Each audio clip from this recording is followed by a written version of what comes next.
Hello guys, welcome to my channel mister Naveen talkies. Punjab versus Mumbai.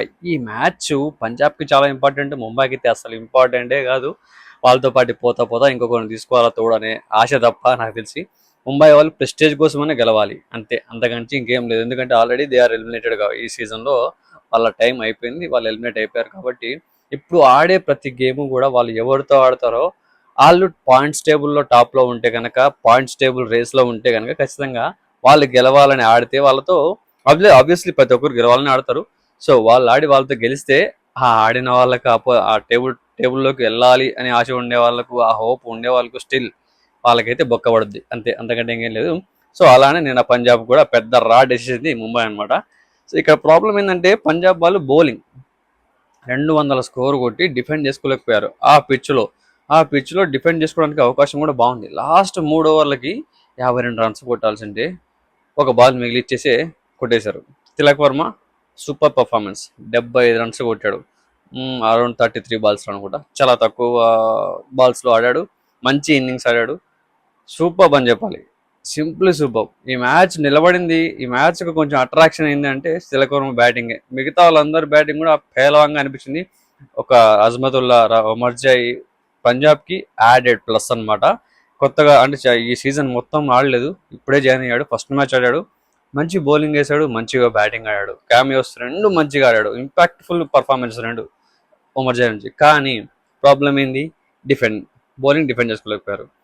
Chahal first 3 ఓవర్లు బాగా వేసాడు, last ఓవర్లో రన్స్ ఎక్కువ ఇచ్చాడు. ఫస్ట్ 3 ఓవర్స్కి 12 రన్స్ ఇచ్చాడు. తర్వాత ఒక్క ఓవర్లోనే ఆల్మోస్ట్ ఒక 16 రన్స్ ఏమో ఇచ్చాడు.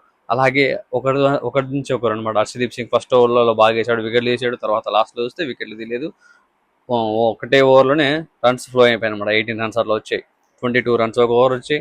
సో అలా మ్యాచ్ అయితే వాళ్ళ చేతిలోకి వెళ్ళిపోయింది, ముంబై వాళ్ళ చేతిలో కంప్లీట్గా. ఫస్ట్ బ్యాటింగ్ చేసి వీళ్ళు 200 కొట్టి ఏం లాభం? పంజాబ్ వాళ్ళు డిఫెండ్ చేసుకునే క్యాపబిలిటీ ఉండాలి, ఆ ఫీల్డింగ్ కరెక్ట్గా ఉండాలి, క్యాచెస్ మిస్ చేయకూడదు. ఈ పంజాబ్ వాళ్ళు ఫస్ట్ సీజన్ మొత్తం విన్ అవడానికి కారణం మంచి performance, all round performance, batting, bowling, fielding everything కరెక్ట్గా పర్ఫార్మ్ చేశారు. కాబట్టి సీజన్లో టాపర్స్గా నిలిచారు హాఫ్ ఆఫ్ ది సీజన్ వరకు.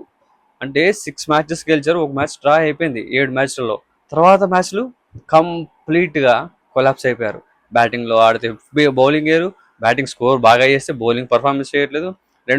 బౌలింగ్ బాగా వేసినప్పటికీ ఒక్కోసారి స్కోర్ ఉండదు. సో వీళ్ళు ఎక్కడో చోట ఫెయిల్ అవుతున్నారు. ఇవన్నీ బాగుంటే ఫీల్డింగ్ బాగుండదు, ఇలా అయిపోయింది అనమాట. సో ఆపర్చునిటీస్ బౌలర్స్ క్రియేట్ చేసినప్పటికీ క్యాచ్లు అనేది మిస్ చేయడము, ఇవన్నీ జరగడం వల్ల పంజాబ్కి చాలా ఎఫెక్ట్ అయింది. ఈ మ్యాచెస్ అన్ని ఓడిపోవడం జరిగింది అనమాట కంటిన్యూగా. సో పంజాబ్ నిలదొక్కోవాలి అంటే రెండే మ్యాచెస్ ఉన్నాయి. రెండే మ్యాచెస్లో ఈ టాప్ 4లో ఉండాలి అంటే, ఒకసారి పాయింట్స్ టేబుల్లో టాపర్గా ఉన్న పంజాబ్ సడన్గా 4లోకి వచ్చి పడింది, అక్కడే సెటిల్ అయిపోయింది. కింద 2 టీంలు కాపలా కూర్చొని ఉన్నాయి, ఆర్ఆర్ అండ్ సిఎస్కే. ఈ 2 టీంలు కూడా ఛాన్సెస్ గట్టిగా ఉన్నాయి. మరి పంజాబ్ గట్టిగా పర్ఫామ్ చేసి నెట్ రేట్ కూడా గెయిన్ చేసుకుంటేనే తప్ప టాప్ 4లో ఉండడానికి ఛాన్స్ ఉండదు అనమాట.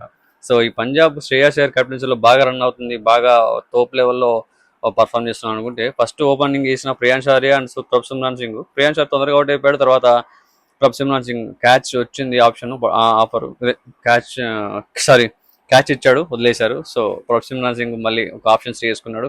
తర్వాత ఉమర్జాయ్ 38 రన్స్ కొట్టాడు. అలాగే లాస్ట్లో వచ్చిన ఎన్సన్ పెద్దగా ఆడలేదు, కానీ బాట్లెట్ కూడా బాగానే ఆడాడు ఒక ఓవరు.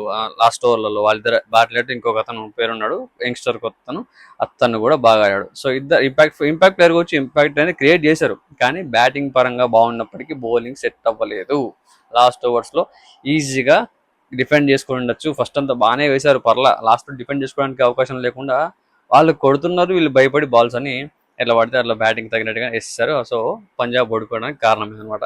సో ఈ 2 మ్యాచెస్లో వాళ్ళు గెలిచి టాపర్స్లో టేబుల్లో ఉండాలి అంటే చాలా భారీగా గెలవాలి. కాబట్టి మరి పంజాబ్ వాళ్ళు గెలుస్తారా లేదా అన్నది ఇంకో విషయం పక్కన పెడితే, దానికి కాంపిటేటివ్గా ఆర్ఆర్ ఉంది, అలాగే సిఎస్కే ఉంది. సిఎస్కేకి స్టిల్ నెట్ రేట్ బాగుంది, ఆర్ఆర్కి నెట్ రేట్ పర్లేదు. సో వాళ్ళిద్దరు కూడా 2 మ్యాచ్లు గెలిచేస్తే టేబుల్లో ఇంకా పంజాబ్కి ఛాన్స్ అనేది ఆల్మోస్ట్ వెళ్ళిపోతాయి అనమాట వాళ్ళు గెలిచేస్తే. కాబట్టి ఈ మ్యాచ్లన్నీ కూడా చాలా ఇంపార్టెంట్, చూసుకొని ఆడితే బాగుంటుందని నా ఉద్దేశం అనమాట. బుమ్రా ఫస్ట్ మ్యాచ్ ఐపీఎల్లో కెప్టెన్గా వేసాడు, విన్ అయిపోయాడు. అలాగే రోహిత్ శర్మ పెద్దగా పర్ఫామ్ చేయలేదు, కానీ నవనదీప్ బాగానే ఆడుతున్నాడు. కొద్దిసేపు రోహిత్ శర్మ ఆడాడు, ఒక చిన్న క్యామియో లాగా. రికల్టన్ ఏం ఆడలేదు. తర్వాత వచ్చిన ఒక్కొక్క ప్లేయర్ అంటే అక్కడి నుంచి ఏం రాలేదండి.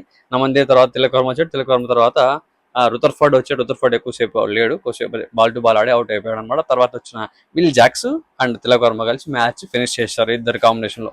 సో ఇది ఈ మ్యాచ్ యొక్క విషయాలు. మీరు కనుక నా ఛానల్ని సబ్స్క్రైబ్ చేసుకోకపోతే సబ్స్క్రైబ్ చేసుకుని వీడియోస్ లైక్ చేయండి, షేర్ చేయండి, అలాగే కామెంట్ చేయండి, పక్కన ఉన్న గంటను గట్టి కూడా పెట్టేసుకోండి. ఫర్దర్గా నా వీడియోస్ మిస్ అవ్వకుండా మీరే కవర్ చేస్తాయి.